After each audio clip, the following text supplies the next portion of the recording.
Now, President William Ruto seems to be trailing his guns on politicians, both elected and aspiring from the Mount Kenya region, accusing them of orchestrating and financing the Gen Z demonstrations that has so far left to the deaths of more than 100 youth since last year and property worth billions of shillings destroyed. But of interest are the latest demos during the Saba Saba Day commemoration that spiraled for more than 3 days, highly affecting major towns in Mount Kenya region. Angry President Ruto is accusing the politicians of trying to overthrow his government through unconstitutional means. As Chris Tyro reports, locals from Murang'a, Nyeri, Embu, Meru and Kirinyaga claim that those who looted and burnt property and police stations were ferried from outside and accorded security by the police. From looting, burning of property, and 2 days of mayhem between the police and protesters were the scenes witnessed in all the 9 counties in the Mount Kenya region during the Saba Saba Day commemoration, which also left deaths and permanent injuries on some of the protesters. Of interest to note is that during the Saba Saba Day demos, all the major counties in the Mount Kenya region were highly affected compared to the rest of the country, where destruction and looting of property were not witnessed. And now President William Ruto is smelling a rat. All is not well in the region that overwhelmingly voted for President William Ruto in the 2022 general election, getting a total of 2.9 million votes compared to his closest rival, then now turned political friend ODM leader Raila Odinga, who only managed to get 834,000 votes. The region has more than 3.8 million registered voters. Sijui kama tunaelewana, my friends. No, enough is enough. Haiwezi kuendelea tena. President William Ruto, who has already lost most of his former allies since falling out with former DP Riggy G, believes there are politicians from the region who want to destabilize his government and taint him as an unstable president. Unajua wananiambia sijui nini, sijui Moi, sijui Moi. Moi alikuwa rais wa Kenya, vile Kibaki alikuwa rais wa Kenya, vile Uhuru alikuwa rais wa Kenya, na kabla ya Moi kulikuwa na Kenyatta, na baada ya Moi kulikuwa na Kibaki, na baada ya Kibaki kulikuwa na Uhuru. Hii kisirani ni ya nini? Hapana, hapana, hapana, hapana, hiyo ni upuzi. However, politicians from the region think otherwise. He said that he never saw demonstrations against Kibaki. He never saw demonstrations against Uhuru. So this issue of a tribal card, he is the one playing it, because he mentions the presidents who came from the mountain under the same sentence. You can actually see he's the one pushing this tribal card. It is clear history is repeating itself, and the architect William Ruto is back on the deck.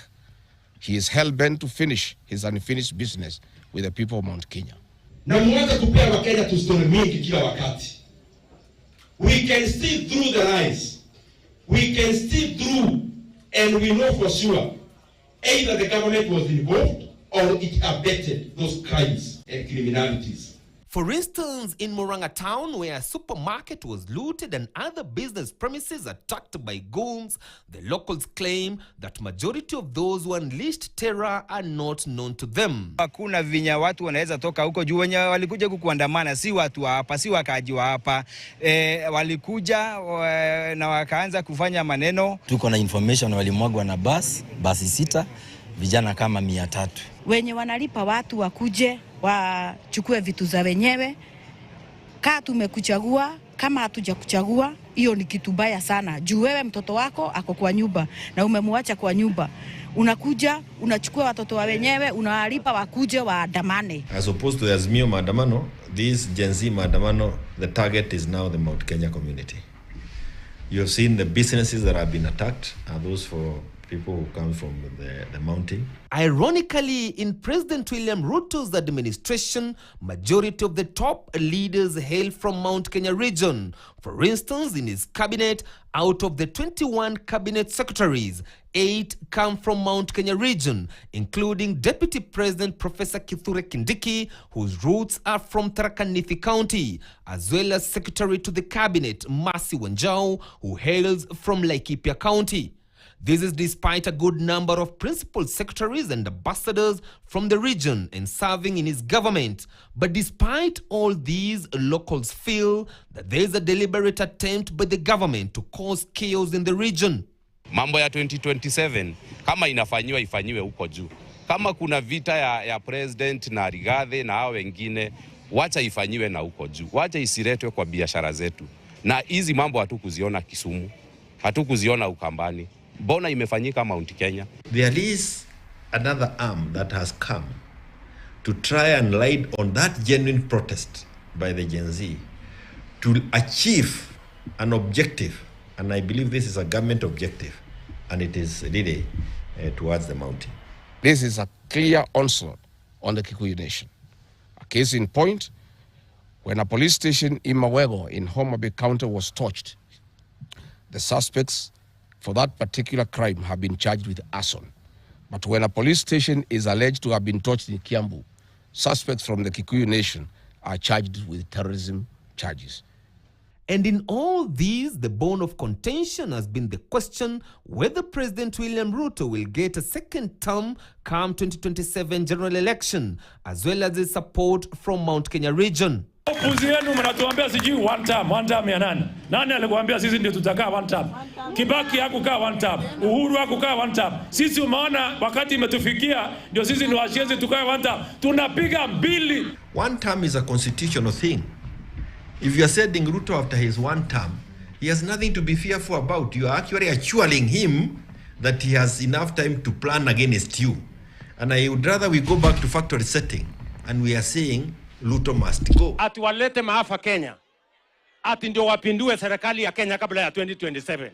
Mimi nataka niwaambie wajaribu. Watajua hawajui. Wajaribu. Allah. The last time that President William Ruto toured Mount Kenya region was 4 months ago, and before that he had stayed for close to 6 months without touring the region. And as the 2027 general election fast approaches, the scramble for the more than 3.8 million votes in the Mount Kenya region is on. Chris Dairu, KTN, Nairobi. Away from politics, teachers, parents and students gathered